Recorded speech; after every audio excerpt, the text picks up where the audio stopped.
வாழ்க்கையில் நான் பட்ட ஒரே ஒரு கஷ்டத்தை மட்டும் சொல்கிறேன். ஒரு சொந்தக்காரங்க வீட்டில் நான் இருக்கேன்யா, டைப்ரைட்டிங் படிச்சுட்டு இருக்கேன். அந்த சொந்தக்காரங்களுக்கு 3 பையங்க 2 பொண்ணு, அந்த அம்மா 6 பேர். அந்த சொந்தக்காரங்க வீட்டில் எனக்கு சாப்பாடு போட மாட்டேன்ட்டாங்கய்யா. வெளியில் போய் சாப்பிடணும். காலையில் காஃபி கொடுப்பாங்க, அது மட்டும்தான். ஒரு நாளைக்கு நான் பாத்ரூமில் உட்காந்துருக்கேன். அந்த சொந்தக்காரங்களுடைய மகளும் அந்த தாயாரும் பேசியிருந்தாங்க. போய் சீமெண்ணெய் வாங்கிட்டு வர சொல்ல அதை அப்படின்னா, அது என்ன நான் அதை போய் வாங்கிட்டு வர சொல்றேன்னு கேட்டு சொல்கிறாங்க. காலையில் இருந்து நான் காப்பி குடிக்கிறதா இல்லையா, போய் வாங்கிட்டு வர வேண்டியது தானே அப்படின்னு சொன்னாங்க. வந்தேன், பாத்ரூம்லேருந்து போய் சீமெண்ணெய் வாங்கி கொடுத்தேன். அன்னைக்கு நினைச்சேன், இந்த காப்பிங்கிறத இன்னியோட விட்டுடணும். இந்த வீட்டில் நம்ம காப்பி சாப்பிட்றதுனால தானே இந்த கேவலம், இன்னியோட விட்டுன்னு. அன்னிலேருந்து இன்னி வரையில் 35-38 வருஷம் ஆச்சு தொடருங்க. அதுலேருந்து அதில் என்ன ஆயிடுச்சுன்னா, அந்த மாதிரி ஒரு சூழ்நிலை இருந்ததுன்னா, தன்னடக்கம், செல்ஃப் கண்ட்ரோல் அப்படிங்கிறது எனக்கு அப்படியே படிஞ்சு போச்சு. எதை நினைச்சாலும் அதை அப்படியே செய்யக்கூடியது, எதை வேண்டானாலும் அப்படியே விட்டுருவேன். அந்த வெறிய கிளப்பினது என்னுடைய வறுமை. நான் வாழ்ந்த வறுமையில் எனக்கு இன்னைக்கு அதுக்கப்புறம் நான் கார் வாங்கினேன், பங்களா வாங்கினேன், கோடிக்கணக்காக சம்பாதிச்சேன், என்னுடைய சொந்தக்காரங்களுக்கெல்லாம் எல்லாம் செய்தேன். இன்றைக்கி ஏதோ முக்தா சீனிவாசன் ஒரு பெரிய டைரக்டர் அது இதுன்னு ஏதோ பேசுகிறாங்க. நான் வந்த பாதை இருக்குது பாருங்கள், அந்த பாதை ரொம்ப கஷ்டம். அதாவது ஒரு படத்தில் நான் assistant director TR Sundaram dialogue சொல்லிட்டு இருக்காரு. கடைசியில் என்ன சொல்கிறாங்க சொல்லு, கடைசியில் என்ன சொல்கிறாங்க சொல்லு அப்படின்னு கேட்டார். கடைசியில் இருக்கிற லாஸ்ட்டு பேசேஜை கேட்குறாங்கன்னு நினச்சிக்கிட்டு நான் சொன்னேன், இந்த பேசேஜ்னு. கடைசியில் என்ன சொல்கிறாங்க சொல்லு அப்படின்னாரு. எதை மீன் பண்ணுறாங்கன்னு எனக்கு புரியல. அந்த பேசேஜை மறுபடியும் படித்தேன். அங்கே அத்தனை பேர் எதிரும் முன்னால் R M. Krishnaswamy camera, Padmanabhan sound engineer, இத்தனை பேர் இருக்காங்க, அஞ்சலி தேவி நடிகை, டிஆர் மகாலிங்கம், அத்தனை பேர் முன்னாலையும் டிஆர் என் கண்ணில் விட்டார் பாருங்க ஒரு அறை. கடைசியில் என்ன சொல்கிறாங்கன்னு சொல்ல தெரியல உனக்கு, விட்டார் பாருங்க ஒரு கண்ணை செவந்து போச்சு. அப்படியே வந்துட்டேன். பிரேக் அப்படின்னு சொல்லிட்டு போயிட்டாரு. ராத்திரி 8 மணிக்கு அழுதுட்டு இருந்தேன். சிடி ராஜாகாந்த் அம்மா, அந்த காலத்தில் ஒரு பெரிய நடிகை, காளின் ரத்னம் சிடி ராஜாகாந்த் அம்மா. அது வந்து ஏன் அழற தம்பி அப்படின்னு கேட்டது. நடந்ததான் நீ பார்த்தியம்மா அப்படின்னு. அந்த அம்மா அப்படியே என் தலையை சாட்சி வச்சு தன் மடியில் படிக்க வச்சுட்டு தட்டி, படுத்துக்கோ பேசாமல் படுத்துக்கோ. நான் படுத்துட்டே தூங்கிட்டேன். தூங்கிடுவேன். 1/2 மணி கழிச்சு எழுந்து கண்ணு பார்க்குறேன். எனக்கு தயிர் சாதம் பொட்டலம், பொங்கல் பொட்டலம் 2 இந்த அம்மா வாங்கி வச்சுருக்கேன். அக்கா எழுப்பியிருந்தா நான் சாப்பிட்ருப்பேன் அக்கா அப்படின்னேன்.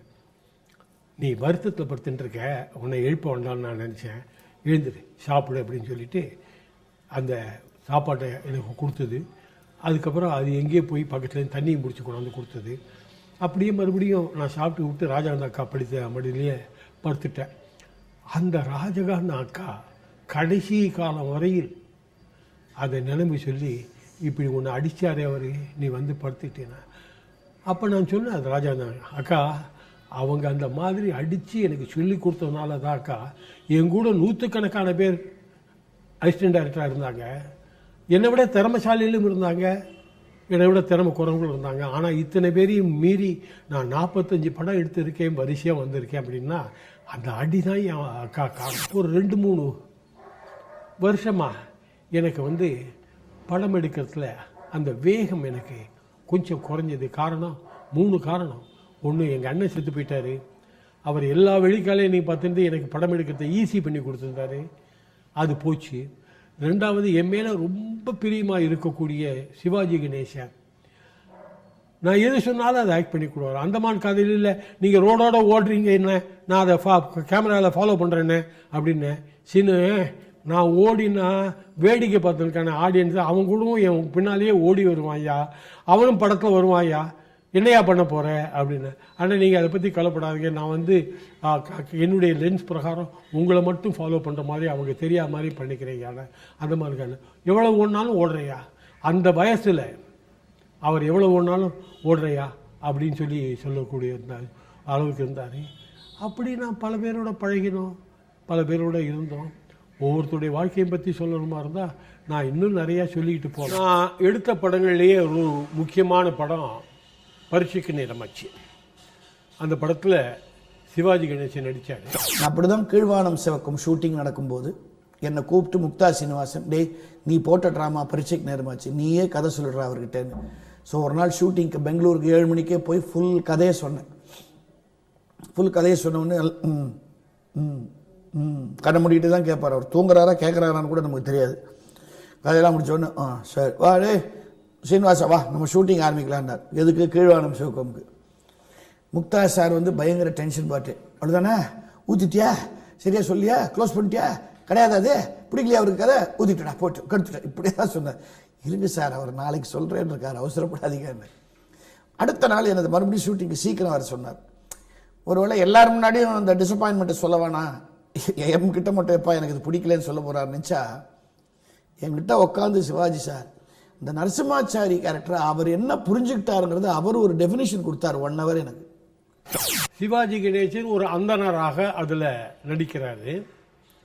அருமையாக அவருடைய கதாபாத்திரத்தை அவர் கொண்டு போவார். ஒரு சமயம் என்னாச்சு, அவர் அந்தனராக நடிக்கிற காரணத்தினால அவர் பூணூல் போட்டுக்கிட்டு நடிக்கணும். சிவாஜி என்ன பண்ணுவார், சீன் இருக்குது அப்படின்னு சொல்லிட்டு பூணூலை வாங்கி கொடுத்த உடனே பூணூலை போட்டுக்குவார். அப்புறம் கழட்டவே மாட்டார். வீட்டுக்கும் பூணூலோடு போவார். மறுநாள் காத்தாலையும் ஷூட்டிங்கு பூணூலோடையே வருவார். அதாவது தன்னை வந்து அந்த மூடுக்கு அக்ளமேட்டைஸ் பண்ணிக்கிறதுக்கு. இதே மாதிரி கமலஹாசன், அதாவது சிம்லா ஸ்பெஷல்கிற படத்தில் எங்கிட்ட ஆக்ட் பண்ணியிருந்தார். அதில் ஒரு பாட்டு ஒன்று, அதாவது உனக்கென்ற மேலே நின்றாய் ஓ நந்தலாலா அப்படின்னு ஒரு பாட்டு கமலஹாசனே பாடி கமலஹாசனே ஆக்ட் பண்ணார். அந்த பாட்டை எடுக்கச்சே கமலஹாசன் வந்து தன்னை எவ்வளவு அந்த பாத்திரத்தோடு ஐக்கியப்படுத்தின்றாருன்னா, அவர் சொல்லிட்டார் ஒரே வார்த்தை, முத்தா சார் இந்த பாட்டை நான் ஸ்டாப்பாக உங்கள் டெக்னீஷியன்ஸ்கிட்ட சொல்லிவிடுங்க, நாம் வித்தவுட் பிரேக் நாம் எடுத்துக்கிட்டு போகிறோம். அதே மாதிரி கிறிஸ்மஸ் தாத்தா வேஷம் போட்டுட்டு பாடுவார். பாடி அந்த ஜனங்களுக்கெல்லாம் என்னென்னமோ அந்த கிறிஸ்மஸ் தாத்தா பரிசு கொடுக்கும் இல்லையா, அந்த பரிசு கொடுக்குறலாம் தவப்புதல்வன்கிற படத்தினுடைய பேர். அது பரிசு எல்லாம் வரிசையாக எடுத்து கொடுத்துட்டே போகிறாரு. அந்த பாட்டுக்குள்ளே, அந்த பாட்டினுடைய 4 நிமிஷ நேரத்துக்குள்ளே தன்னுடைய நைட் பிளைண்ட்னஸையும் காட்டிட்டு அதே சமயத்தை அந்த பாட்டையும் பாடிக்கிட்டு ரொம்ப அருமையாக வருவார். அந்த பாட்டை கேட்டுட்டு அதுக்கப்புறம் அவர்கிட்ட அதுக்கு இப்போ ட்ரெஸ்ஸு தைச்சி வச்சுருந்தோம் இல்லையா, சிவாஜிக்கு அந்த நைட்டு இதுக்கு கிண்கிணி பாட்டுக்கு அந்த சாண்டா கிளாஸ் பாட்டுக்கு ட்ரெஸ்ஸு தைச்சி வச்சுருந்தோம் இல்லையா, அந்த ட்ரெஸ்ஸை நான் எடுத்து வீட்டில் வச்சுருந்தேன். அதுக்கப்புறம் இந்த பாட்டையும் இந்த நைட் பிளைண்ட்னஸையும் சேர்த்து வச்சு அநேக கிறிஸ்துவ மத சகோதரர்கள் என்கிட்ட வந்து அந்த ட்ரெஸ்ஸை வாங்கிட்டு போய் அந்த கிறிஸ்மஸ் செலிப்ரேஷனில் ஆடி இருக்காங்க. அவங்கள ரொம்ப முக்கியமானவர் நம்ம விஜி சந்தோஷம். அந்த மாதிரி கிறிஸ்மஸ் வர சமயத்தில் எனக்கு ஃபோன் பண்ணி, அண்ணே அந்த ட்ரெஸ்ஸு ரெடியாக இருக்காண்ணா. ரெடியாக இருக்கியா அப்படின்னு. அயன்கே நான் பண்ணிக்கிறேமாண்ணே. ஒன்றும் வேணாயா, சுத்தமாக நான் வச்சுருக்கேன், கவலையே படாத, பத்திரமா பூட்டி வச்சுருக்கேன். அங்கேருந்து பன்னீர்தாஸ் வந்து அந்த ட்ரெஸ்ஸை வாங்கிட்டு போவோம். கான்சைன்கிறவா உலகத்தினுடைய மிகச்சிறந்த பாடகன். அது வங்க மாநிலத்தில் அவ்வளோ பெரிய பேர் அவனுக்கு. அவனுடைய பாடல்களை அதிகமாக பாடி நிறையா பேர் வாங்கின பல பேர் உலகத்தில் இருக்காங்க. அதில் மிகச்சிறந்த வங்காளி மியூசிக் டைரக்டர் பங்கஜ் மல்லிக்னு ஒருத்தர்.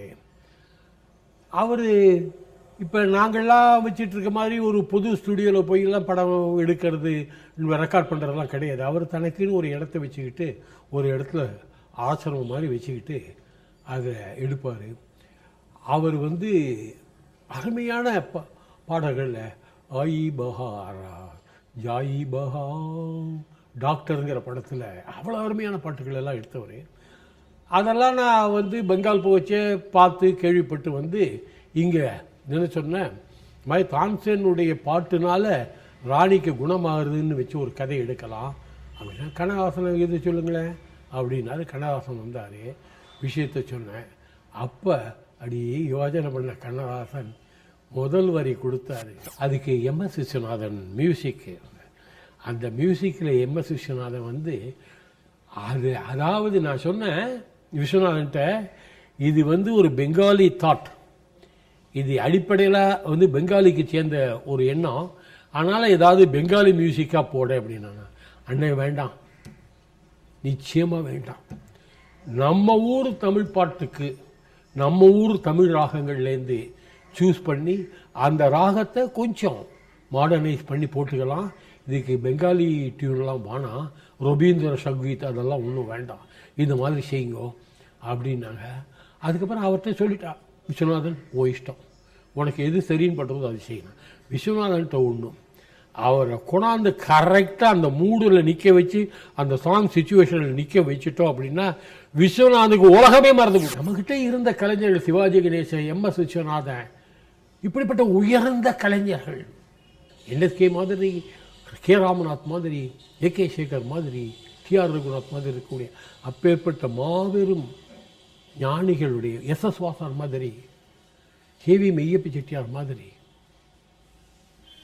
என்ன டிசிப்ளின் தெரியுமா ஏவி மெய்யப்ப செட்டியார்?